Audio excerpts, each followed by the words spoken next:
हमने 2-3 दिन में अच्छा रिजल्ट दिया है। उम्मीद करते हैं कि ये विगत 2 दिन का जो काम है इसी गति से आगे भी चलता रहेगा। आप सभी लोग मालूम है कि डीबीटी के कार्य के लिए बहुत गहन समीक्षा माननीय मुख्यमंत्री जी और हमारे विभागीय प्रमुख सचिव बेसिक शिक्षा और महानिदेशक स्क्रीनाय के लिए आप लोग जिस गति से विगत 2-3 दिनों से काम कर रहे हैं, हम उम्मीद करते हैं उसी गति से करते रहेंगे, ताकि आगामी 30 जून तक का जो लक्ष्य दिया गया है कि 100% डीबीटी के कार्य के संबंध में रजिस्ट्रेशन और वेरिफिकेशन की जो प्रक्रिया है वो पूरी हो जाए। तो इसके लिए आपको आपकी समस्याओं के लिए, उन समस्याओं के समाधान करने के लिए एक टीम ब्लॉक स्तर पर भी तैयार है, और वो टीम ब्लॉक की आपके संकुल में जो ARP अलॉट हैं उन ARP और संकुल टीचर के माध्यम से आपकी समस्याओं को संकलित करते हुए समाधान करने। हम उम्मीद करते हैं कि आप अपनी समस्याओं को सबसे पहले अपने संकुल टीचर को बताएंगे, और संकुल टीचर अगर नहीं सॉल्व कर पाता है तो संकुल टीचर अपने ARP को बताएगा। ARP नहीं कर पाते हैं तो ब्लॉक स्तर पर होगा, ब्लॉक स्तर पर नहीं होगा तो जिले स्तर पर हम बैठे हैं, हम राज्य स्तर से समन्वय करते हुए आपकी समस्याओं का समाधान करेंगे। लेकिन हम समझते हैं कि हम इस चेन में जो एक हमने चेन बनाया है, एक कड़ी के रूप में जुड़े हैं, ऊपर से नीचे तक कहीं किसी स्तर पर कोई शिथिलता नहीं होगी और इस कार्य को हम निर्धारित समय में पूरा कर लेंगे। अभी हम 3-4 बिंदुओं पर चर्चा कर देना चाहते हैं जहां पर आपको अधिकांश विद्यालयों को प्रधानाध्यापकों को समस्याएं आ रही हैं। इसमें सबसे बड़ी चीज है कि डीबीटी कार्य के लिए जो आपके मोबाइल ऐप पर कार्य कराया जाए उसमें 3 तरह के कार्य शीर्ष प्राथमिकता में आपको करने हैं। पहला, जितने बच्चे स्कूल में नामांकित हो चुके हैं उन सभी बच्चों का 100% प्रेरणा पोर्टल पर डीबीटी मोबाइल ऐप के माध्यम से रजिस्ट्रेशन कराना। आप इस चीज को देख लीजिए कि आपके विद्यालय के जो उपस्थिति पंजिका है उस उपस्थिति पंजिका में पूरे क्लासेज में कितने बच्चे आपके इनरोल्ड हैं, और जितने इनरोल्ड है नामांकित हैं वो सभी आपके प्रेरणा पोर्टल पर आने ही आने हैं। इसके लिए विभाग ने इस बार आपको एक व्यवस्था, अच्छी व्यवस्था दे दी है कि आपके मोबाइल ऐप पर ही वो व्यवस्था है कि वहीं पर रजिस्ट्रेशन आप कर लीजिए। सबको मालूम है कि मोबाइल ऐप पर ही व्यवस्था इस बार मिल गई है कि बच्चे का रजिस्ट्रेशन कर दिया जाए, और रजिस्ट्रेशन के लगभग 24 से 48 घंटे बाद बच्चे आपके ऐप पर शो होंगे। इसलिए आप तत्काल ये ना अपेक्षा करिएगा कि तुरंत बच्चा हमने रजिस्ट्रेशन किया हमारे पोर्टल पर या डीबीटी ऐप पर दिखने लगे। उसकी एक प्रक्रिया है और उस प्रक्रिया के तहत बच्चे पोर्टल पर 24 से 48 घंटे बाद दिखते हैं। कभी कभी ये ज्यादा भी समय लग जाता है, लेकिन अगर फिर भी बच्चे एक आध हफ्ते 2, 4, 6 दिन बाद भी ना दिखे, उसकी एक प्रक्रिया है। नोट कर लीजिए कि आपके द्वारा रजिस्टर्ड किए गए 100% बच्चे अगर आपके मोबाइल ऐप पर नहीं दिख रहे हैं तो आपकी ये जिम्मेदारी होगी कि आप बीओ लॉगिन के माध्यम से ब्लॉक संसाधन केंद्र से समन्वय करते हुए ये पता कर लीजिए कि कितने बच्चे पोर्टल पर वास्तव में रजिस्टर्ड हैं। बात समझ रहे हैं? आपने रजिस्टर्ड किया, आपके ऐप पर नहीं दिख रहे हैं तो आप कहां से क्रॉस चेक कराएंगे? पोर्टल से। और पोर्टल पर कौन लॉगिन करके चेक करेगा? आपके बीआरसी पर जो बैठा व्यक्ति होगा वो बीओ लॉगिन के माध्यम से चेक कर लेगा कि उतने बच्चे पोर्टल पर हैं कि नहीं। एक चीज और सावधानी रखिएगा, आप पोर्टल पर और मोबाइल ऐप पर दोनों जगह रजिस्ट्रेशन नहीं करेंगे, नहीं वो बच्चे भी आपके डुप्लीकेट में प्रदर्शित होंगे। बीओ लॉगिन पर यह भी व्यवस्था है कि आप लोग इस ब्लॉक स्तर पर देख लीजिएगा कि डुप्लीकेट बच्चे जब बीओ लॉगिन पर देखते हैं तो वहां नीचे दिखते हैं। अगर कोई टीचर या विद्यालय ये कहता है कि हमने रजिस्टर्ड कर दिया है, बच्चे शो नहीं हो रहे हैं और आप बीओ लॉगिन पर भी देखते नहीं शो होते, तो उस डुप्लीकेट वाले में भी देख लीजिएगा कि उसमें तो नहीं बच्चे चले गए। एक अन्य प्रकरण भी आया था नरेनी विकास खंड का, वहां बताया गया कि इस बच्चे को बार बार हम रजिस्टर्ड कर रहे हैं लेकिन ये बच्चा हमारा रजिस्टर्ड नहीं हो रहा। तो हमने टेक्नोसिस से लखनऊ से बात किया और वहां से जब पता चला कि वो बच्चा नरेनी का महुआ में भी कहीं रजिस्टर्ड है ऑलरेडी पहले से, हमारे पास पूरा रिकॉर्ड है उस बच्चे को। आपका बच्चा अगर आप रजिस्टर्ड कर रहे हैं नहीं ले रहा है तो ये भी कारण एक हो सकता है कि कहीं और वो रजिस्टर्ड हो।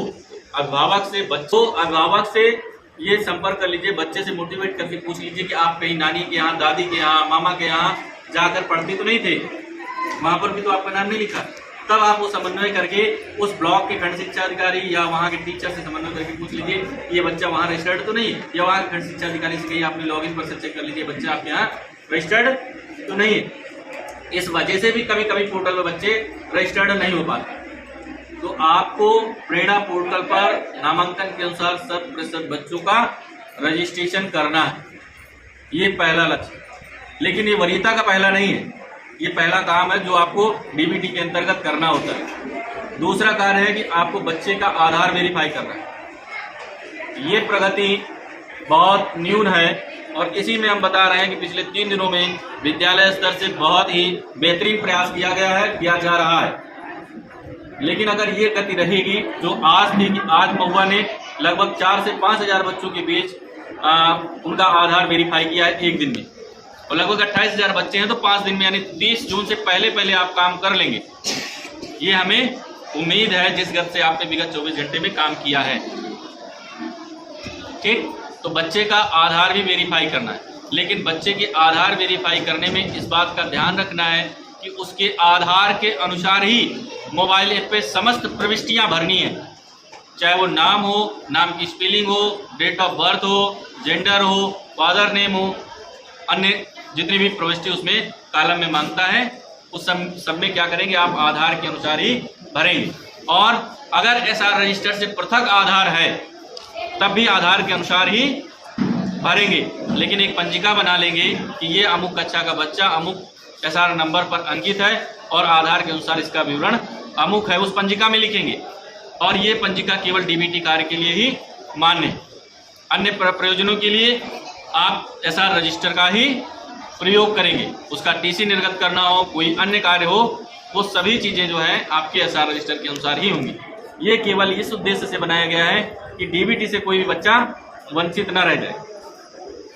तो पिछले साल बच्चों के आधार ऑथेंटिकेशन या वेरिफिकेशन की व्यवस्था नहीं थी, इस बार बच्चों के भी आधार वेरिफिकेशन की व्यवस्था दी गई है।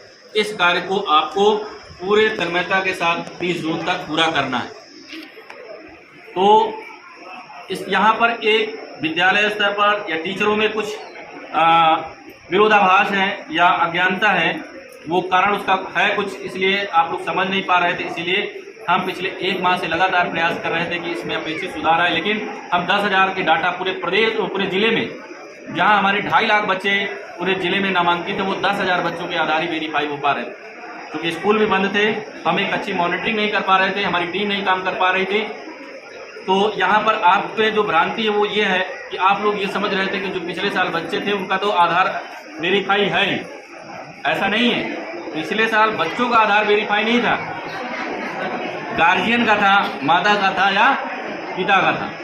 तो हमारी जो 10,000 की संख्या दिख रही थी, जो नए रजिस्ट्रेशन हो रहे थे उनका तो आप आधार वेरीफाई कर दे रहे थे बच्चों का, लेकिन जो पुराने बच्चे थे जो प्रमोटेड हो गए हैं उनके गार्जियन के तो आधार वेरीफाई थे, लेकिन बच्चों के नहीं थे। और वही काम आप नहीं कर रहे थे, वो जानकारी के अभाव में।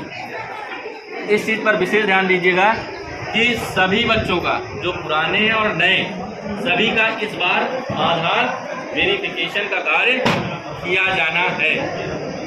और ये हम जब से विद्यालय खुला है तब से मैसेज दे पाए हैं, तो इसमें कुछ सुधार हुआ है। और आज हम लगभग 63,000 बच्चों के आधार वेरिफिकेशन के साथ लगभग जनपद की 28% प्रगति के साथ प्रदेश में लगभग 30-35 नंबर पर है। लेकिन हमको प्रदेश में टॉप 10 में आना है। और 30 जून तक जब आप आज 24 घंटे में 12,000 बच्चों का आधार ऑथेंटिकेशन कर सकते हैं, तो हम आगामी 4-5 दिन का समय है, ये 15 से 20,000 का लक्ष्य लेके चलेंगे, तो निश्चित रूप से हम टॉप 10 में प्रदेश में होंगे।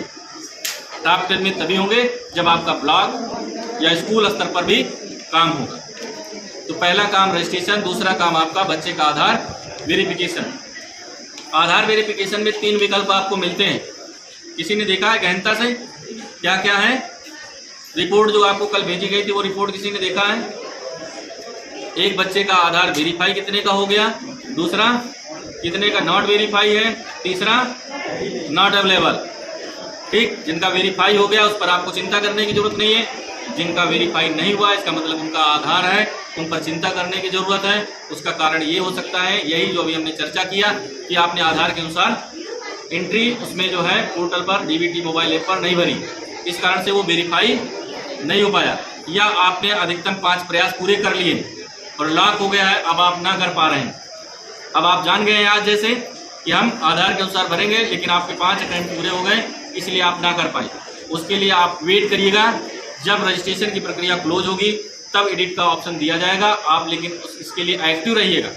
जिस भी स्कूल में अटेम्प्ट पूरे हो चुके हैं उसके लिए आप एक्टिव रहिएगा। जैसे ही पोर्टल बंद होगा वैसे ही प्रक्रिया शुरू होगी, उस समय आप उसके बाद बच्चे का आधार वेरीफाई कर दीजिएगा। ठीक है, तो आधार वेरिफिकेशन के लिए एक ये है विकल्प, पहला वेरीफाई, दूसरा नॉट वेरीफाई। नॉट वेरीफाई का कारण क्या है कि उनके अटेम्प्ट पूरे हो चुके हैं या आधार के अनुसार प्रविष्टि नहीं भरी गई। और तीसरा नॉट अवेलेबल। नॉट अवेलेबल में यह है कि आधार बच्चे के पास है ही नहीं, तो उनका आधार बनवाने की प्रक्रिया आपके विकास खंड स्तर पर, विभिन्न डाकघरों में, विभिन्न बैंकों में, जहां पर भी आप सुविधाजनक आपको हो, गार्जियन को मोटिवेट करते हुए इस कार्य को तत्काल पूर्ण कराइए। ये महानिदेशक महोदय ने व्यक्तिगत टीचर को जिम्मेदारी दी है कि उनके यहाँ अध्ययनरत बच्चे जो हैं उनका आधार वो नया बनवाएं, अगर नहीं बना है तो इसके लिए आप व्यक्तिगत प्रयास करिए। ठीक। तीसरा, बच्चे के साथ साथ गार्जियन का आधार वेरिफिकेशन, जो कि अधिकांश आपके द्वारा विगत वर्षों में किया जा चुका है। इस वर्ष उन्हीं विगत वर्ष के बच्चों का आधार ऑथेंटिकेशन होगा जिनका पैसा नहीं पहुंचा था। उनके लिए विकल्प है कि आप उनके अभिभावकों के आधार को चेंज भी कर सकते हैं। माता का लगा है पिता का लगा सकते हैं, पिता का लगा है माता का लगा सकते हैं, लेकिन आधार से लिंक अकाउंट हो। और अगर माता पिता जीवित नहीं है तभी आप अभिभावक का लगा सकते हैं। हमने पिछली मीटिंग में भी इस बात पर चर्चा, प्रदेश की समीक्षा में ये अवगत कराया गया कि कई अध्यापकों द्वारा विद्यालय स्तर पर अपने ही आधार कई बच्चों के उसमें जो है लगा दिए गए। तो कृपया जनपद बांदा में ऐसी स्थिति ना आए, इसलिए हम आपको इस विषय पे सूचित कर दे रहे हैं और आगाह कर दे रहे हैं कि ऐसी स्थिति ना लाइएगा कि अपना आधार लगा दीजिए आपने किसी नज़दीकी का। जब माता पिता जीवित नहीं होंगे तभी अभिभावक का आधार लगाइएगा। तो इस तरीके से आपको तीनों कार्य करने हैं। कौन से? रजिस्ट्रेशन, बच्चे का आधार वेरिफिकेशन और गार्जियन या माता पिता का आधार वेरिफिकेशन। लेकिन प्राथमिकता में आपके क्या है? बच्चे का आधार वेरिफिकेशन। सबसे पहला काम आप क्या करेंगे? जितने रजिस्टर्ड बच्चे हैं उनका आधार वेरिफिकेशन, और उनके दूसरे नंबर पर उनके गार्जियन का आधार वेरिफिकेशन। फिर तीसरे नंबर पर बचे हुए बच्चों को रजिस्टर्ड करिए पोर्टल पर। जिस स्कूल में जिस तरह की पेंडेंसी हो, इस वरीयता क्रम में आप अपने काम को करिएगा। ठीक है। और इसके लिए आपको आपके संकुल स्तर पर ARPs हैं और संकुल शिक्षक हैं। संकुल शिक्षक को ट्रेड आपके ARP कर रहे हैं, वहीं पर आपकी समस्याएं मिल जाएंगी। आप एक काम करिएगा, अपने मोबाइल पर DBT के संबंध में जितने भी मैसेज हैं उसको गहनता से पढ़िएगा। आधी समस्याएं आपको उसी समाधान मिल जाएगा। अभी कल 2 दिन पहले भी ऐप जो है अपडेट हुआ है, नया वर्जन आ गया है। आप सबसे ये अपेक्षा है और हम उम्मीद करते हैं कि हो सकता है मैक्सिमम लोगों ने नया वर्जन अपडेट कर लिया हो। और अन्य समस्याएं अगर आती हैं तो अपने मोबाइल को क्लियर प्रोफाइल करा लीजिएगा। कभी कभी बच्चा पोर्टल पर दिखता है, आपके मोबाइल ऐप पर नहीं दिखता है, तो क्लियर प्रोफाइल जब करेंगे तो अपडेट हो जाता है, डाटा आपके मोबाइल ऐप पर भी दिखने लगता है। क्योंकि ये समस्याएं पूरे जनपद से हमने देखा बहुत संख्या में आ रही हैं कि 20 बच्चे हमारे पोर्टल पर हैं और ऐप पर 10 दिख रहे हैं। ठीक है। और जैसे मैंने क्लियर प्रोफाइल कराया वैसे ही सभी बच्चे दिखने लगे। कई सारी चीजें, एक बार लॉगिन हो जाने के बाद ऑफलाइन आप काम कर पाएंगे। तो ये सब समस्याएं आती है। ये सब समस्याओं के लिए आपके स्थानीय स्तर पर आपके संकुल शिक्षक को ARP और ब्लॉक स्तर पर आपकी तकनीकी सहयोग के लिए की टेक्निकल टीम है। और किसी भी प्रकार की कोई समस्या है तो आप वीडियो लॉगिन से पहले क्लियर करा लीजिए कि क्या स्थिति है पोर्टल पर और हमारे मोबाइल ऐप पर। तब आप हमारे पास आइएगा। और उसके लिए एक फॉर्मेट है कि अगर हम किसी चीज़ को राज्य स्तर पर भेजते हैं तो वहाँ पर भी आपके स्कूल का लॉगिन करके वो चेक करते हैं। तो उसके लॉगिन कैसे करेंगे? आप कैसे करते हैं? अपना विद्यालय का UDAS कोड, अपना मोबाइल नंबर, अपना नाम, विद्यालय का नाम, विकास खंड का नाम, और तीसरे नंबर पर अपनी समस्या संक्षेप में लिख दीजिएगा 2-3 सेंटेंस में। इतना करके अपने ARP, अपने संकुल शिक्षक, अपने ब्लॉक को भेज दीजिएगा। हमको समस्या मिल जाएगी, हम उसको समाधान करने का प्रयास करेंगे जल्द से जल्द।